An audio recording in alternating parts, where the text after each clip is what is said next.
Hello everyone, this is जिया। हिंदुस्तानी लोकतांत्रिक आवाज़ पे आप सभी का बहुत बहुत स्वागत है। दोस्तों, पूरे भारत देश में आज होली का त्यौहार धूमधाम से मनाया जा रहा है और सभी को होली की हार्दिक बधाइयाँ।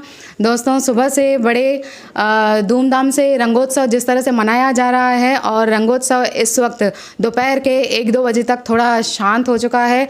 सोचा होली की बधाई देने हम अपने राजनीतिक गुरु के घर पे, जो लोकतांत्रिक आवाज़ के राष्ट्रीय संयोजक मिस्टर रजनीश सिंह तोमर सर से हम उनके घर पे मिलने आए हैं।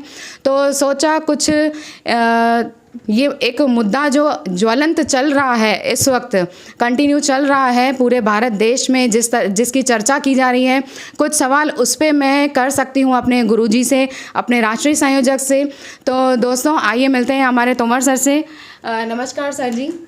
नमस्कार। सबसे पहले आपके लोकतांत्रिक आवाज़ के जनता को होली की हार्दिक शुभकामनाएं। सर, हम आपसे इस वक्त ये होली के त्यौहार पे आपका जो रंगों का उत्सव है वो हम आपका बिगाड़ने तो नहीं चाहते थे, लेकिन कुछ मुद्दा ही इस तरह से भारत में चल रहा है, पूरे हर जगह पर मीडिया में ये फैला हुआ है। तो इसीलिए मैं ये मुद्दा लेकर, जो अरविंद केजरीवाल जो दिल्ली के मुख्यमंत्री रह चुके हैं, उन पर ये सवाल करने, ये चर्चा करने आपसे आई हूँ। सर, आप कुछ अरविंद केजरीवाल के लिए बता सकते हैं कि अरविंद केजरीवाल का शराब घोटाला क्या है? मैं इस पर यह बताना चाहूँगा कि अभी तक लोग इसके बेसिक पर चर्चा नहीं कर रहे हैं। शराब घोटाला तो बाद में है। अरविंद केजरीवाल ने जनता के साथ घोटाला किया है। जब अरविंद केजरीवाल पार्टी बनाया था, उस समय दिल्ली की जनता से पहले वादा क्या किया था? पहले वादा ये किया था कि दिल्ली में सभी शराब के ठेके बंद किए जाएंगे। तो सबसे पहले अरविंद केजरीवाल 9 साल में एक भी कैबिनेट मीटिंग लिया है जिसमें वो ये कह रहा हो कि शराब के ठेके बंद कर दिए जाएं? तो घोटाला तो बाद की बात है। पहले तो शराब घोटाला इसका नाम नहीं होना चाहिए, इसका नाम होना चाहिए जनता के साथ घोटाला। ओके सर, तो वैसे आपको अरविंद केजरीवाल जो दिल्ली के मुख्यमंत्री रह चुके, जो इस वक्त जेल में जा चुके हैं, गिरफ्तार हो चुके हैं, तो वो आपको कैसे राजनीतिक लगते हैं? वैसे मर्यादा तो नहीं तोड़ना चाहिए, लेकिन अगर एक लाइन में पूछिए तो भारत नहीं, पूरे विश्व के सबसे सड़े हुए राजनीतिज्ञों में यह व्यक्ति है। अरविंद केजरीवाल ने अपने जीवन में जो कुछ भी कहा उसको कभी पूरा नहीं किया, और जो उसने नहीं कहा वही सब किया है। मेरा मानना है कि अरविंद केजरीवाल भारत का एक ऐसा तानाशाह साबित होगा जो भारत की जनता सदियों तक याद रखेगी। इसलिए मैं जनता से आज ही अपील कर रहा हूं कि अरविंद केजरीवाल को जितना जल्द से जल्द हो राजनीति से बाहर करिए, और ये जनता के ही हाथ में है। उनको हराइए और उनको घर बिठाइए। तो सर, वैसे उनके जेल जाने पर आपकी प्रतिक्रिया क्या है? मेरा तो ये मानना है कि अरविंद केजरीवाल को 2 प्रकार का जेल मिलना चाहिए।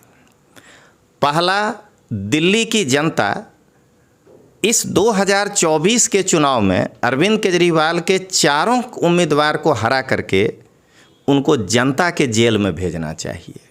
और दूसरा, अरविंद केजरीवाल ने जो दिल्ली के जनता के साथ, यानी दिल्ली की माता बहन के साथ जो अत्याचार किया है शराब का ठेका खोल खोल करके, तो यह जेल उसको कम से कम साल भर पहले चला जाना चाहिए। ईडी के द्वारा काफ़ी संयम बरता गया और इनको काफ़ी छूट दिया गया है। सर, वैसे अरविंद केजरीवाल को जिस तरह से गिरफ्तार तो कर दिया गया है, वो जेल में जा चुके हैं, तो आपको क्या लगता है अरविंद केजरीवाल जेल से भी बैठकर अपना दिल्ली में शासन चला सकते हैं? देखिए, सारे लोग एक ही बात बोल रहे हैं कि संविधान में ऐसा कुछ नहीं लिखा है, लेकिन इसके 2 पहलू हैं। मैं मानता हूं कि संविधान में नहीं लिखा हुआ है कि जेल गया हुआ मुख्यमंत्री जेल से शासन चला सकता है या नहीं, लेकिन अनुच्छेद 239 AA में उसके 7वें सब पारा में ये साफ लिखा है कि दिल्ली के LG को यदि ये लगता है कि ये सरकार संविधान के अनुरूप नहीं चल रहा है, तो वो उस सरकार को बर्खास्त भी कर सकती है। तो जेल से शासन चलाना ये संविधान के अनुरूप तो नहीं ही है। तो मुझे ये लग रहा है कि जेल से शासन चलाना ना तो संवैधानिक सही है, और मैं पूरी तरह से आश्वस्त हूँ कि यदि अरविंद केजरीवाल इस्तीफ़ा नहीं देगा तो बहुत जल्द एलजी साहब इनकी सरकार को बर्खास्त करेंगे। तो सर वैसे आपको क्या लगता है दिल्ली का अगला सीएम कौन मतलब होगा या बन सकता है? अरविंद केजरीवाल वो गजब माया है जिसको पहचानना सभी के बस की बात नहीं है। अरविंद केजरीवाल के माया को एक ही व्यक्ति सही ढंग से पहचान पाता है और वो है रजनीश सिंह तोमर। अब मैं बताता हूँ इसमें होगा क्या। अभी अरविंद केजरीवाल पहले वो हथकंडा अपनाएगा जिसमें कि नए मुख्यमंत्री बनाने ही ना पड़े। मुझे ऐसा लगता है कि होली के बाद पहले तो अरविंद केजरीवाल का ये स्टेप होगा कि रिमांड के बाद उनको जमानत मिल जाए, जिससे कि वो फिर से सरकार में आ जाए।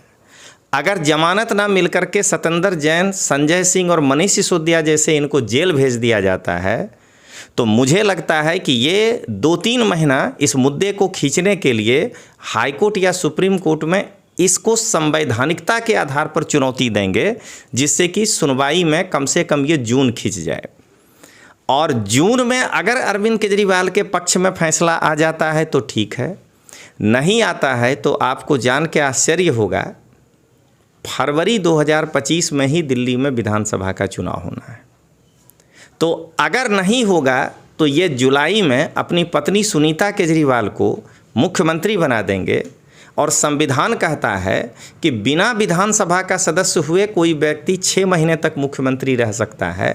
तो जुलाई, अगस्त, सितंबर, अक्टूबर, नवंबर, दिसंबर ये 6 महीने ये निकाल देंगे, और जनवरी में उसके बाद अगर मान लीजिए इस्तीफ़ा भी दे देंगे तो अगला जो चुनाव होगा उसमें मुख्यमंत्री सुनीता केजरीवाल ही रहेगी, केवल विधानसभा भंग होगा, अगले कामकाज तक के लिए उनको ही रखा जाएगा।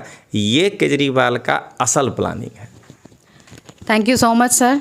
आपसे जो अरविंद केजरीवाल के लिए जिस तरह से आप चाहते थे, सबसे पहले तो आज मैं भले आपकी स्टूडेंट हूँ, विद्यार्थी हूँ, लेकिन लोकतांत्रिक आवाज़ के राष्ट्रीय महासचिव होने के नाते भी आपको बधाइयाँ देना चाहूँगी कि लोकतांत्रिक आवाज़ का जिस तरह से आपकी मेहनत थी और सपना भी था कि दोस्तों हमारे राष्ट्रीय संयोजक का ये सपना था कि लोकतांत्रिक जो भारत देश है, और पहले तो गुजरात को ही है ना आम आदमी पार्टी से मुक्त कराया गया, फिर भारत देश को आम आदमी पार्टी से मुक्त कराने का जो सपना था वो मेहनत उनकी रंग लाई है। दोस्तों बहुत बहुत धन्यवाद उनका। और जैसे कि एक और बात आपसे कहना चाहूँगी कि पूरे देश में, दिल्ली में इस रंगों के त्यौहार पर, इस होली के त्यौहार पर जैसे कि शराब के ठेके खोले जाते हैं, जिसने शराब के ठेके खोले थे आज वो खुद ही जेल के अंदर बंद हो चुका है। दोस्तों मिलते हैं हम अगले एपिसोड में कुछ और केजरीवाल जी के खुलासे के साथ नेक्स्ट एपिसोड में। तब तक ही जिया हिंदुस्तानी आप सभी से इजाज़त चाहती है। जय हिंद, जय भारत।